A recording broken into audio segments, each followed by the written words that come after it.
सुश्री इकरा चौधरी जी, please आप बोलिएगा। धन्यवाद सभापति जी। मैं सबसे पहले दाद देना चाहती हूँ इस बिल के टाइमिंग की कि अभी ईद की रौनक बुझी भी नहीं थी और हमारी जड़ों पर एक नया फरमान लाया गया। पहले उत्तर प्रदेश में मुसलमानों को नमाज पढ़ने पर रोक लगाई और फिर सौगात में ये बिल लाया गया। निसार में तेरी गलियों पे है वतन, जहाँ चली है रिवाजो गैर कि कोई ना सर उठाकर चल सके।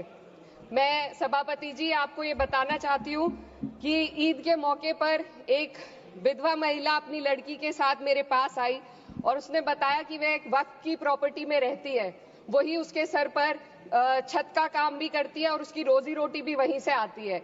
वो इस बिल को लेकर इतनी फिक्रमंद थी कि कहीं उससे वो उसकी संपत्ति ना छीन ली जाए। वो अकेली एक ऐसी महिला नहीं है, ऐसे लाखों लोग हैं जो वक्फ की गरीब महिलाएं जो वक्फ की संपत्ति से अपना रोजगार चला रहे हैं। और ये जो वक्फ बाय यूजर क्लॉज के हटाने से लाखों वक्फ की जायदाद अपना स्टेटस खो देंगी और लाखों लोग इसी तरीके के लोग सड़कों पर आ जाएंगे। वक्फ क्या है, वक्फ बाय यूजर क्या है? इसका ये मतलब है कि कोई जायदाद अगर सालों से दीन और भलाई के कामों के लिए इस्तेमाल हो रही हो तो वो खुद ब खुद वक्फ मानी जाएगी। हिंदुस्तान की अदालतों ने भी इस बात को तस्लीम किया है।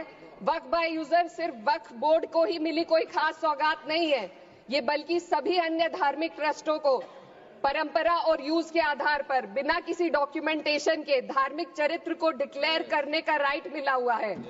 भारत के संविधान के आर्टिकल 13 क्लॉज 3 में कस्टम और यूसेज को कानूनी वैधानिकता प्रदान करता है। इसी आर्टिकल से वक्फ बाय यूजर भी निकला गया है।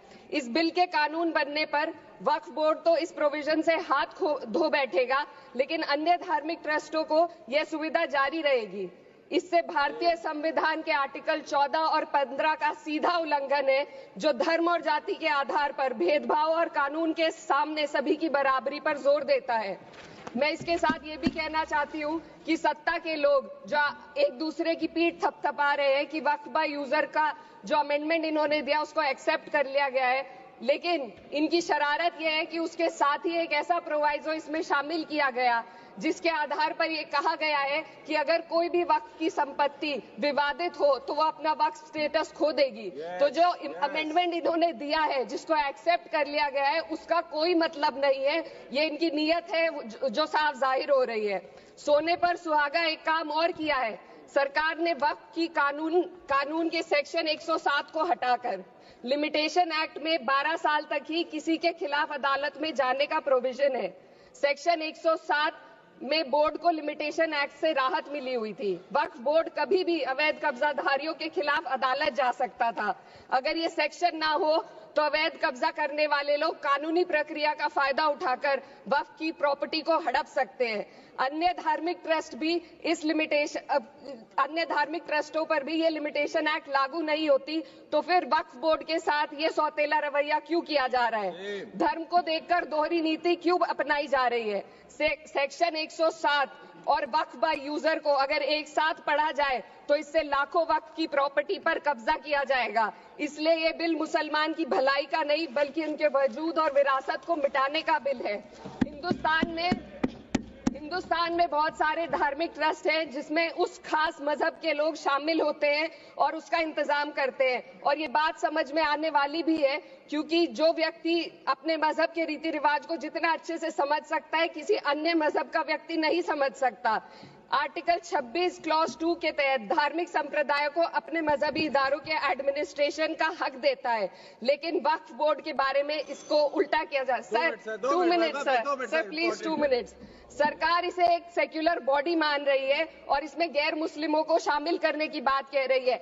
आपके मुंह से सेक्युलरिज्म की बात सुनकर अच्छा लगा, लेकिन अगले ही पल ये भ्रम टूट जाता है क्योंकि आपको सिर्फ दान देने के लिए प्रैक्टिसिंग मुस्लिम का आपने क्लॉज डाला है, लेकिन बोर्ड में बैठने के लिए मुस्लिम होने की कोई आपकी क्लॉज नहीं है। तो इससे आपकी जो दोहरी नीति है वो साफ जाहिर होती है।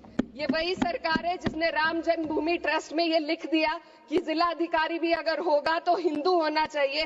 कोई मुझे बताए कि वहां पर सेक्युलरिज्म का रस क्यों नहीं घोला गया।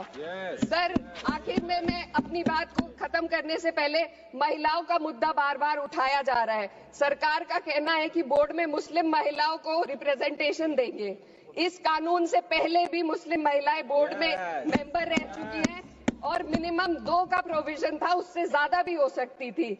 सर, मैं ये कहना चाहती हूँ कि सरकार ने महिलाओं के लिए ऐसा कौन सा नया काम किया जिसका ढिंडोरा सरकार का हर सदस्य पीट रहा है। इस बात की तायीद अगर आपकी तरफ से कोई मुस्लिम महिला करती तो हम उसका यकीन भी करते, लेकिन अफसोस आपकी इतनी लंबी कतार में एक भी मुस्लिम महिला नजर नहीं आती है। सर,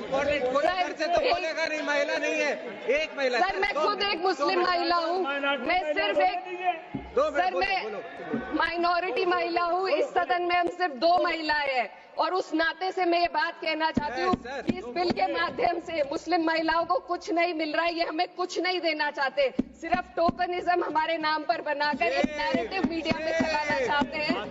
तो ये बिल मुसलमान की भलाई का नहीं, उनकी पहचान को मिटाने का है। सर, अंत में मैं बस यही कहना चाहती हूँ कि कागजों की कैद में बस नाम रह जाएंगे, वो जो हमारे थे सिर्फ दावे में रह जाएंगे। इस बिल के द्वारा मीठी ईद के जायके को कड़वा करना, यही असली सौगाते मोदी था। बहुत बहुत